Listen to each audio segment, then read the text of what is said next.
Sophie Durocher. Un savoureux mélange artistique de culture et d'information. Vous connaissez bien sûr Jean-Philippe Dion comme animateur, comme producteur, mais vous le connaissez aussi pour son troisième chapeau, qui est quelqu'un qui nous sensibilise, et ce, depuis plusieurs années à la cause de la santé mentale. Et c'est entre autres de ça qu'on va parler avec Jean-Philippe. Bonjour, Monsieur Dion. Allô? Bonjour, Madame Durocher. J'espère C'est que donc tu vas bien bien. beau chez vous, Monsieur Dion, ou vous êtes dans vos bureaux, ou vous êtes où, là? Non, je suis dans un congrès de santé mentale à Québec. Donc, je Hein? suis dans un hôtel à Québec en ce moment. Ce matin, j'animais des plénières, justement, avec plein d'intervenants extraordinaires en santé mentale, des psychiatres, un homme qui est un chercheur fascinant en santé mentale, qui est aussi schizophrène, donc qui parle de sa maladie, mais qui comprend, qui décortique la maladie. Vraiment, c'était une matinée foisonnante.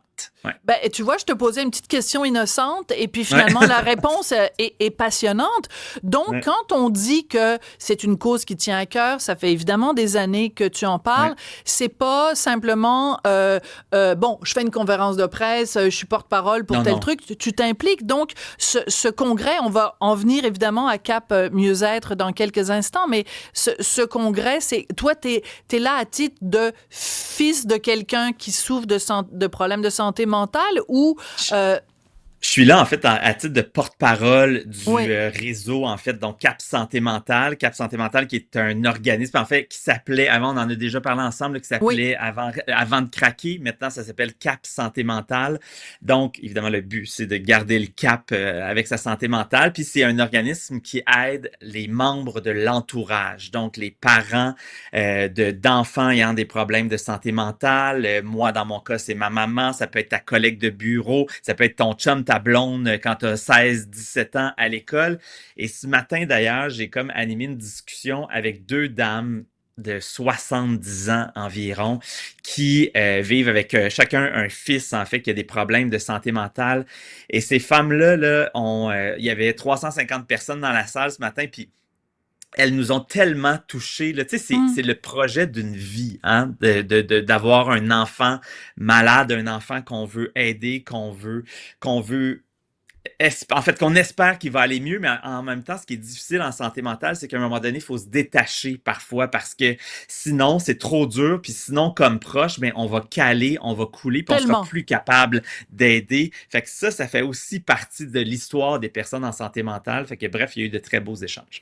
Oui, l'image qu'on utilise souvent, c'est de dire, tu sais, quand on est dans un avion, les agents de bord nous disent, ben quand il y a le masque à oxygène qui tombe, vous Ouais, devez vous le mettre à vous avant de le mettre sur les personnes, mettons vous avez des jeunes enfants, parce que ouais, si vous craquez, vous pourrez pas prendre soin de vos proches. En santé c'est mentale, c'est ex- un peu la même chose. mais c'est exactement ça. Mais tu sais, c'est un message qu'on a beaucoup partagé, qu'on a lancé dans la population de, tu sais, pensez à vous, pensez à vous. Puis ce matin, ce que j'entendais, c'est, ouais, mais tu sais, pour qu'on pense à nous, puis qu'on soit bien, ce qu'il faut d'abord, c'est que notre proche aille bien. Puis ça, la problématique en ce moment, c'est qu'il n'y a pas d'argent en santé mentale. Puis je sais qu'il n'y a pas d'argent de nulle part, mais en santé mentale, c'est vraiment l'enfant pauvre de la médecine. Ce matin, puis c'est pas des données qui sont vérifiées, mais ce matin, il y a des gens qui me parlaient, en fait, que par exemple, avec Santé Québec en ce moment, ben, dans l'organisme là, qu'on a créé, là, cette espèce de mammouth-là, Santé Québec, il y a personne qui est en santé mentale. Donc ça ne fait pas Pardon? partie de ce nouveau mammouth-là. Mais je sais pas, après ça, mais c'est Oui, ce c'est qu'on à disait, vérifier, mais c'est ce que les experts disaient. Donc, j'ose croire ce qu'ils disent.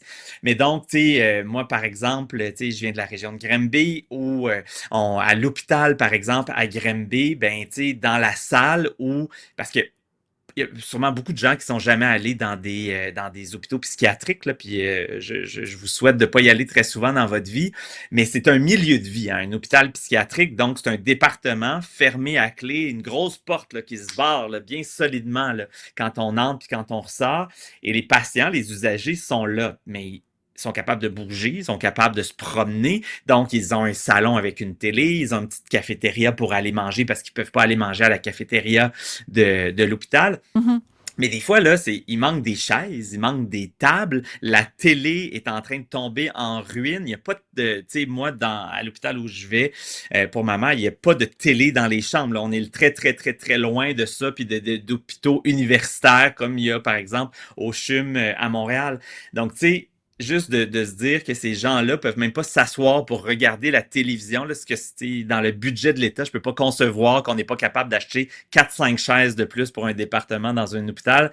Bref, il manque vraiment d'argent en santé mentale en ce moment.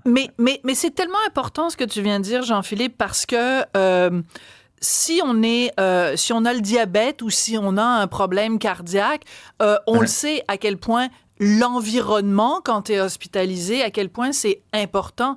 Donc, moi, je dirais encore plus, a fortiori, si tu as un problème de santé mentale, parce que justement, ça veut pas dire que si tu as un problème cardiaque, c'est pas grave, mais c'est que tu as besoin, il faut que ton environnement te rassure, il faut que ton Ouais, environnement soit bienveillant, il faut que tu te sentes exactement. que même si t'es pas bien à l'intérieur, que au moins autour de toi, la société prend ses mains et te prend dans ses bras. Ben, si les bras sont pas là, comment veux-tu mieux aller? Non, mais puis, Ça me désole ce on, que le- tu dis. par exemple, c'est ça. Moi, je viens de la région de Granby. Dans les journaux locaux, dans la Voix de l'Est, cette année, cet été, on en parlait. Là, il y avait 19 patients en santé mentale qui attendaient dans l'urgence psychiatrique de l'hôpital à Granby. 19 personnes qui attendent sur des civières. C'est des gens, évidemment, qui sont en crise, là, qui sont Oui, en psychose, là. Donc, ça peut être dangereux pour le personnel, ça peut être dangereux pour eux. Puis, il n'y a rien à faire, là. Il n'y a plus de place sur le département. Donc, on a pris en fait des bureaux de médecins qu'on a transformés en chambres. J'ai même entendu dire qu'à un moment donné, il était question d'enlever l'espèce de lieu de rencontre des patients sur l'étage pour en faire des chambres. Tu sais, mais en même temps, c'est des bonnes solutions parce que ce qu'on veut, c'est que le personnel dans les hôpitaux trouve des mm, solutions puis soit en mode débrouillardise. Mais quand même, c'est comme un projet qui sans cesse retardé, tu sais, de rénover les ailes psychiatriques des hôpitaux, de donner de l'argent dans les budgets de la santé pour la psychiatrie, c'est vraiment quelque chose. Puis après ça, à part le manque de ressources financières, il y a aussi, puis ça a été beaucoup, beaucoup, beaucoup, en fait, la discussion ce matin, c'est le rôle du proche dans le processus de mm, rétablissement. Tu sais, il y avait un psychiatre sur le panel qui me racontait que, tu sais, longtemps, en fait, la famille là, ne faisait pas partie de mm. l'équation. Donc, tu sais, jamais dans notre vie, on ne demandait au mari, à la conjointe de venir dans des rendez-vous médicaux, d'être présent. Puis, tu sais, même, je l'ai raconté dans le documentaire que j'ai fait Oui, sur avec l'histoire Gaétan de Giroir. Gaétan Giroir. Exactement. Nathalie, sa conjointe, Mm. a jamais su que son mari avait des troubles de santé mentale, alors que le médecin avait prescrit des médicaments. Puis ça, c'était en 99, Oui, 98. On mais est en Jean-Philippe, 2024. Ouais. Jean-Philippe, puis je me souviens qu'on avait eu cette discussion quand Ouais. tu as présenté le documentaire aux journalistes. Il y avait une discussion par la suite et on a soulevé l'enjeu de la confidentialité aussi. Donc, il y a une ligne mince entre, oui, ça aurait été bien que les proches de Gaétan Giroir soient au courant qu'il était en détresse.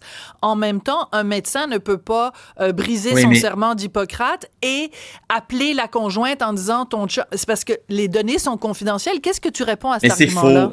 En fait, Oui, non, mais c'est utiliser la confidentialité, là, c'est de la bullshit, là, tu sais, parce que OK. oui, ça existe en santé. Puis ce matin, j'avais un psychiatre là, à côté de moi. Il y avait la présidente de l'Ordre des psychiatres du Québec qui était là également. Puis tu sais, les psychiatres ont le droit de dire aux patients, monsieur, pour votre rétablissement, j'ai besoin de travailler avec votre conjointe ou votre Hmm. conjoint. Tu sais, est-ce que vous me permettez qu'on va échanger avec des informations avec votre conjoint, votre conjointe? Évidemment, je dirai pas ce que vous avez comme idée dans votre tête. Je dirai pas des trucs personnels que vous réfléchissez à propos de votre vie, peut-être à la maison. Mais je vais dire à votre conjoint ou à votre conjointe que vous avez des médicaments à prendre à 7 heures le matin puis à 17 heures le soir. Je vais dire que peut-être que vous avez des idées sombres, donc ça serait bien de surveiller un peu à la maison puis qu'il y ait toujours quelqu'un de présent. Je vais dire que je veux vous revoir dans un mois pour pas que Hmm. dans un an, finalement, la personne soit en crise puis que personne ait ramené cette personne-là à l'hôpital. Donc, il y a plein de choses qui peuvent être faites. Puis ce qu'on me disait beaucoup, c'est que les nouveaux psychiatres au Québec, sont dans ce courant-là, D'accord. tu sais, D'accord, vont Jean-Philippe, chercher mais la famille, tu sais. Ouais. t'as dit, puis je trouve ça très intéressant comme discussion. Permets-moi, parce que j'ai l'impression d'être comme une avocate. Je vais faire l'avocat du diable Ben 2 non, mais je secondes. comprends. Ben Mais oui. donc, le psychiatre a le droit de demander à la personne, est-ce que vous m'autorisez? Mais si la personne dit non, je vous autorise pas, on retourne à la case départ, Jean-Philippe?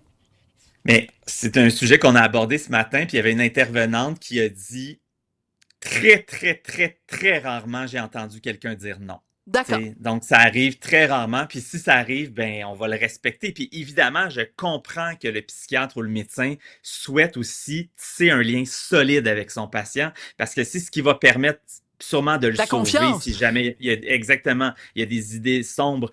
Mais généralement, puis après ça, il y a des gens qui n'ont pas de famille, il y a des gens qui sont dans Oui. la rue, il y a des gens qui sont en crise avec leur famille, donc c'est pas le temps de rentrer monsieur, madame. Puis après ça aussi, je peux comprendre que pour un médecin qui a 112 patients à voir dans la semaine, ben, il y a peut-être pas 5 heures de plus dans sa semaine pour prendre le téléphone puis appeler les familles de tout le monde. Mais il y en a plein de psychiatres à travers le Québec. Il y a plein de médecins qui le font. Il faut juste que ça se répande puis que ça fasse partie des coutumes maintenant dans le monde de la médecine.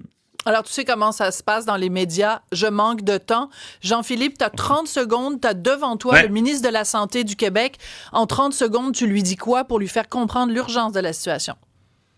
Ben, je lui dis que la santé mentale, ça touche tout le monde, hein, parce qu'il y a une personne sur 5 qui a des troubles de santé mentale, mais il y a 4 personnes donc sur 5 qui vivent avec un proche qui a des problèmes de santé mentale. C'est à la base de beaucoup de maux de notre société. Tu sais, si on réussit à prendre soin de ces gens-là, ben, il y aura encore plus de gens qui seraient sur le marché du travail, qui seraient pas en dépression, qui souffriraient pas d'anxiété. Puis l'autre chose aussi, j'ai le goût de dire aux gens aussi d'avoir de l'ouverture. Tu sais, si par exemple vous êtes un employeur, puis que dans votre milieu de travail, il y a des gens qui sont des proches de personnes ayant une problématique en santé mentale, accepter qu'ils partent l'après-midi parce qu'ils sont inquiets puis qu'ils ont besoin d'aller voir à la maison si ça va bien. Accepter qu'il y a leur téléphone pas loin parce que si ça sonne, ça se peut que ça aille pas bien à la maison puis qu'ils ont besoin de parler avec leurs proches. Ça aussi, ça fait partie de l'ouverture qu'on a de besoin. Tu es un excellent producteur, un excellent animateur, mais tu es surtout et avant tout un excellent ambassadeur pour cette cause-là. C'est extrêmement touchant de t'entendre. Merci beaucoup, Jean-Philippe, pour tout ce que tu fais. Sophie. Puis bon, on devait se parler d'une nouvelle application numérique, Cap Mieux-être, mais je pense que les gens auront compris qu'ils peuvent aller chercher l'information. Merci énormément, Jean-Philippe Dion. Merci à toi. À bientôt. Salut. Merci.